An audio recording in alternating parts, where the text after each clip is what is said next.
Ramesh toll Ramesh YouTube சேனலிலிருந்து கவிஞர் ரமேஷ் ராஜாகி நான் இன்றைய நேர்காணல்பேட்டிக்கு சக்கத்தை ஊரை சேர்ந்த சக்கத்தா சுரேஷ் கோத்தகிரி ஒன்றிய அம்மா பேரவை செயலாளர் மற்றும் விவசாயி அவர்களிடம் பேட்டி காண வந்திருக்கின்றேன்.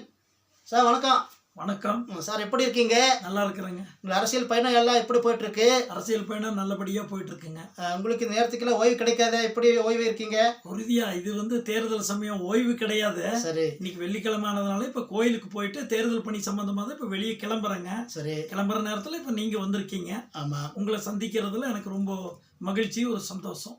பெருமை. நான் உங்களை விசாரித்த போது நீங்கள் இருக்கிறதா சொன்னாங்க. சரி, நான் வந்திருக்கேன். ஏற்கனவே உங்களுக்கு ஃபோன் பண்ணியிருந்தேன். சரி. அப்போ நீங்கள் இல்லை, பிஸி. அன்றைக்கி கோயில், இன்னைக்கு கோயில். ஆமாங்க. ஒரு ஆன்மீகவாதி இருக்கும் போல் இருக்கு. ஆமாங்க. சிறப்பு. சரிங்க, நீங்கள் இந்த அரசியலில் இப்போ எத்தனை வருடம் ஆகிறது? அரசியலில் நான் என்னோட படிப்பு காலம் 88 முடிஞ்சதுங்க. சரி, 89 அம்மா சேவல் சின்னம் ஆரம்பிக்கும் போது அந்த காலத்தில் இருக்கீங்க. ஆமா. சரி. என்னோட அப்பா அதிமுக. சரி, அப்பாவோட இதுல அந்த சேவல் சின்னத்துல எங்களெல்லாம் படிப்பு முடிச்ச இதுல அப்பா அழைச்சிட்டு போறாரு. எதுக்குன்னா, அதாவது அப்பா எல்லாம் சேவல் சின்னம் செவுத்துல வரையறதுக்கு முந்தி எல்லாம் இந்த மாதிரி வால் போஸ்ட் அதெல்லாம் எதுவுமே ஜாஸ்தி இல்லை. அதனால நாங்க படிச்ச பசங்க ஆனதுனால எங்களை அந்த சேவல் சின்னம் செவுத்துல வரையறதுக்கு எங்களை கூட்டு போறாங்க. அந்த மாதிரி போய் தான் அம்மாவோட ஈர்ப்பு என்னை ரொம்ப சர்வீஸ் பண்ணுறதுக்கு எனக்கு ரொம்ப அம்மாவை பிரியப்பட்டு நான் அந்த அதிமுக கட்சியில் வாய்ப்பு கிடைச்சிருக்கு. ஆமாம். சரி, அந்த காலத்துல இந்த ஃப்ளெக்ஸ் பேனர்லாம் இல்லை, அதெல்லாம் இல்லை. நீங்களா வரைஞ்சிருக்கீங்க. ஆமாம். இப்போ கஷ்டப்பட்டுருக்கீங்க. ஆமாம். பரவாயில்ல. அதனால தான் உங்களுக்கு பேட்டி எடுக்க வந்திருக்கின்றேன். சரி, இப்போ உங்களுடைய பணி இப்போதுக்கு என்ன? அதாவது நான் என்னோட கடந்த கால அரசியல் பயணத்தை முதல்ல நான் சொல்கிறேங்க. சரி, சொல்லிட்டு இப்போ இந்த நிமிடத்தில் என்ன அரசியல் நிகழ்வு நடக்குதுங்கிறதையும் நான் சொல்கிறேன். சரி, என்னோட கடந்த கால அரசியல் வாழ்க்கை நான் 89 சேவல் சின்னத்திலிருந்து மறுபடியும் அனைத்து இந்திய அண்ணா திராவிட முன்னேற்ற கழகம் அம்மாவோட தலைமையில் ஒன்றுபடுது. அந்த ஒன்றுபடுற சமயத்தில் 1991 முதல் 96 வரை மாண்புமிகு தெய்வம் புரட்சி தலைவி அம்மா அவர்களினோட தலைமையில் ஆட்சி அமையுது. அந்த சமயத்தில் நிறைய நம்ம அப்போ நம்ம குன்னூர் சட்டமன்ற தொகுதியோட உறுப்பினராக நம்ம டாக்டர் கருப்புசாமி சட்டமன்ற உறுப்பினராக இருந்தார். அவரோட சேர்ந்து அந்த சின்ன வயசில் நான் பயணித்து எங்களோட கிராமத்துக்கு தான் நான் முதல் சின்ன வேலைகளை நான் செய்ய ஆரம்பித்தேங்க.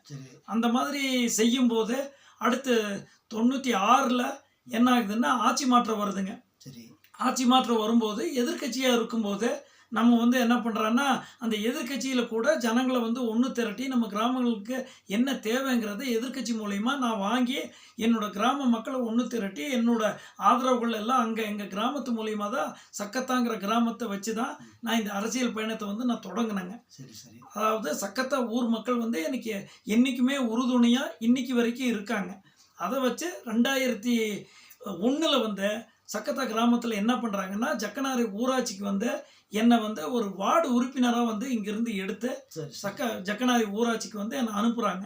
அனுப்பும்போது 2001 என்ன ஆகுதுன்னா, அதாவது மாண்புமிகு தெய்வம் அம்மாவோட அந்த மீண்டும் அம்மாவின் ஆட்சி 2001 ஆரம்பிக்குதுங்க. 2001 ஆரம்பிக்கும்போது அம்மா நம்ம நீலகிரி மாவட்டத்துக்கு வரலாறு காணாத ஒரு இதை நீலகிரி மாவட்டத்துக்கு பண்ணுறாங்க.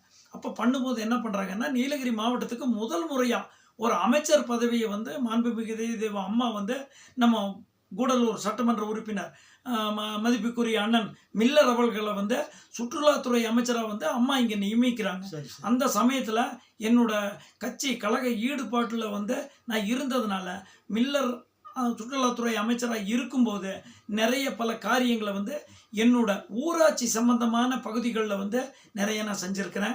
ஊராட்சியில் செய்யும்போது என்ன ஆகுதுன்னா, நம்ம வெளியில் இந்த மாதிரி ஒருத்தர் நம்ம சர்வீஸில் இருக்காருன்னு சொல்லி நம்மளை நிறைய பொதுமக்கள் நம்மளை அணுகுறாங்க. அணுகும்போது அவங்களுக்கு தேவையான பணிகளை நான் பாரபட்சமின்றி எல்லா பொதுமக்களுக்கும் அந்த 2001 to 2006 வரைக்கும் நான் என்னோட பணியை வார்டு உறுப்பினராக இருந்து செம்மனா நான் செஞ்சு முடிச்சிருக்கிறேங்க. சரி, சிறப்பு. நீங்கள் இந்த தொகுதிக்கு உங்களோட குன்னூர் தொகுதி சேர்ந்தீங்களா? ஆமாங்க. ஏதாவது விருப்பம் கொடுத்துருக்கீங்களா? விருப்பமனு நான் 2011 குன்னூர் சட்டமன்ற தொகுதிக்கு எனக்கு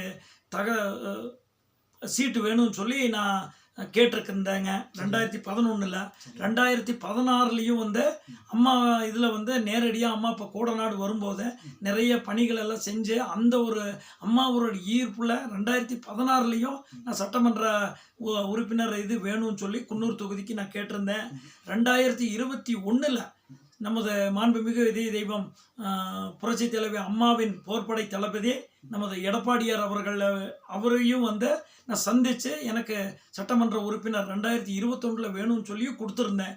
இப்போ 2026லையும் எனக்கு வந்து குன்னூர் சட்டமன்ற உறுப்பினர் எனக்கு ஆகணும்னு சொல்லி அந்த ஒரு ஆசையில் இந்த சமயமும் நான் வந்து விருப்ப மனு வந்து நான் கொடுத்துருக்கேன். சரி, பெருமை. உங்களுக்கு வெற்றி வாய்ப்பு எப்படி இருக்கு குன்னூர் தொகுதி பொறுத்த மட்டும்? குன்னூர் தொகுதியை பொறுத்த வரைக்கும் என்னைக்குமே இது வந்து ஒரு அதிமுகவோட கோட்டை. 25 வருஷமா வந்து கூட்டணி கட்சிகளுக்கு வந்து அதிமுக மூலயமா ஒதுக்கி தான் இந்த தொகுதியை வந்து குன்னூர் தொகுதி வந்து கொடுத்துருந்தாங்க. அதுலேயும் வந்து வெற்றி வாய்ப்பு வந்து அந்த கூட்டணி கட்சிகளுக்கு ஆயிருக்குது. கடந்த 2016 டு 2021 வரை அதிமுகவுக்கு வந்து கொடுத்துருந்தாங்க. அதிமுகவுக்கு கொடுக்கும்போது இங்கே வெற்றி வாய்ப்பு நல்லபடியான வெற்றி வாய்ப்பு இருந்தது. கடந்த முறை வந்து தேர்தலில் வந்து வெற்றி வாய்ப்பு வந்து இந்த குன்னூர் தொகுதி இழந்திருக்கிறோம். இப்போ 2026 உறுதியாக வந்து நாங்கள் வந்து இந்த குன்னூர் தொகுதியை வந்து எங்களுக்கு இப்போ அதிமுகவுக்கு தான் ஒதுக்கி இருக்காங்க. எடப்பாடியார் அண்ணன் அவர்களும் நமது கொங்கு நாட்டு சிங்கம் வேலுமணி அண்ணன் அவர்களும் யாரை வந்து வேட்பாளராக கை காட்டுறாங்களோ அனைத்து இந்திய அண்ணா திராவிட முன்னேற்ற கழகத்தோட வெற்றி வேட்பாளர் யாராக இருந்தாலும் குன்னூர் தொகுதியில் வந்து உறுதியாக நாங்கள் வின் பண்ணுவோம். நீங்கள் யாருக்கு சீட் கொடுத்தாலும் எங்கள் சேனல் மூலமாக அவங்களுக்கு நாங்கள் வாழ்த்துக்கள் சொல்கிறோம். சரி, எடப்பாடியார் அவர்கள் அங்கே வர வாய்ப்பு இருக்குதுங்களா? யாருங்க? எடப்பாடியார் குன்னூருக்கு வர்றதுக்கு, முதலமைச்சராக உறுதியாக வருவார். ஏன்னா கடந்த முறை வந்து இந்த ஆட்சி வந்து எப்படிப்பட்ட ஆட்சின்னு சொல்லி ஜனங்களுக்கு எல்லாமே தெரிஞ்சிருச்சு. அதாவது எங்களை பொறுத்தவரை அம்மாவின் வளர்ப்பில் வந்து எப்படியெல்லாம் ஒவ்வொரு சட்டமன்ற உறுப்பினரும் சரி அமைச்சர்களும் சரி எல்லாமே எப்படி நடக்கணும்னு சொல்லி அம்மா வந்து நல்லாவே எல்லாத்துக்குமே வந்து கட்சியில் இருக்கும்போது ஒரு அரவணைப்போட எல்லாத்தையுமே சொல்லி கொடுத்துருக்காங்க. எடப்பாடியார் வந்து கடந்த 4.5 ஆண்டு கால ஆட்சியில் வந்து செம்மனே வந்து செயல்பட்டு பொதுமக்களுக்கு தேவையான அனைத்தையும் செஞ்சு கொடுத்துருக்காரு. அதில் வந்து எந்த மாற்று கருத்து கிடையாது. அதே மாதிரி இந்த 2026 அவர் வந்து மீண்டும் முதலமைச்சர் ஆவது உறுதி. பொதுமக்களுக்கு தேவையான அனைத்து திட்டங்களையும் அவர் தருவார். இந்த தேர்தல் வாக்குறுதியில் 294 வாக்குறுதி வந்து கொடுத்துருக்காரு. அதில் முதல் கையெழுத்து அவர் வந்து போடுற முதல் கையெழுத்து வந்து நமது ஒவ்வொரு குடும்ப அட்டைதாரர்களுக்கும் அவர் கருணை தொகையாக ரூபாய் 10,000 தர்றேன்னு சொல்லி அவர் சொல்லியிருக்காரு. அது உறுதியாக வந்து அண்ணன் முதல் கையெழுத்தாக இருக்குன்னு சொல்லி நான் வந்து உறுதியாக நம்புகிறேன். சரிங்க, எங்கள் சேனல் பற்றி என்ன நினைக்கிறீங்க சுரேஷ்? உங்கள் சேனல் வந்து நம்ம தமிழ்நாட்டு லெவலில் எல்லா இடத்துலையும் ரொம்ப பிரபலமாக போயிட்டு இருக்குதுங்க.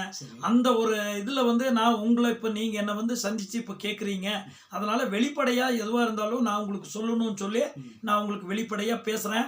இருந்தாலும் என்னோட ஒரு வளர்ப்பில் வந்து அனைத்து இந்திய அண்ணா திராவிட முன்னேற்ற கழகம் எனக்கு அரசு பதவின்னு சொல்லி கடந்த 10 வருடமாக 2011 முதல் 2021 வரை என்னை கோத்தகிரி வட்டார வீட்டு வசதி குடியிருப்பு அந்த சங்கத்துக்கு வந்து என்னை 10 வருஷமாக தலைவராக வந்து அரசு பதவி தந்தாங்க. அதே மாதிரி அரவேணு தொடக்க வேளாண்மை கூட்டுறவு வங்கியில் என்னை வந்து துணைத் தலைவராக கடந்த 10 ஆண்டு காலமாக துணைத் தலைவராகவும் நான் இருந்திருக்கிறேன். மறுபடியும் வந்து அதே இதில் வந்து கடந்த முறை உள்ளாட்சி தேர்தலில் மீண்டும் வந்து எங்கள் கிராமத்தில் வந்து என்னை வார்டு உறுப்பினராக அனுப்பியிருந்தாங்க. அதுக்குண்டான நல்ல வேலைகளையும் செஞ்சுருக்கிறேன். இப்போ கிராம மக்கள் அனைத்து இந்திய அண்ணா திராவிட முன்னேற்ற கழகத்திற்கு என்னோடு நின்று மிகவும் உறுதுணையாக இருப்பாங்கன்னு சொல்லி நான் உங்களுக்கு வந்து இந்த சமயத்தில் நான் தெரிவிச்சேன். சரி, இப்போ இத்தனை பதவிகள் நீங்கள் வகித்திருக்கீங்க. ஆமாம், ரொம்ப பெருமை. உங்களோட இது 191வது பேட்டி. சரி, சக்கத்தை சுரேஷ் அவர்களே. சரி, பரவாயில்லை. எனக்காக ரமேஷ் யூடியூப் சேனலுக்கு நேரம் ஒதுக்கி இப்போ கூட இங்கே கிளம்பிட்டுருக்கீங்க. கோயிலுக்கு என்ன சொன்னீங்க, பரவாயில்லைன்னு சொல்லி எனக்காக நேரம் ஒதுக்கி பேட்டி கொடுத்ததுக்கு மிக்க மிக்க நன்றி. நன்றி, நன்றி ரமேஷ்.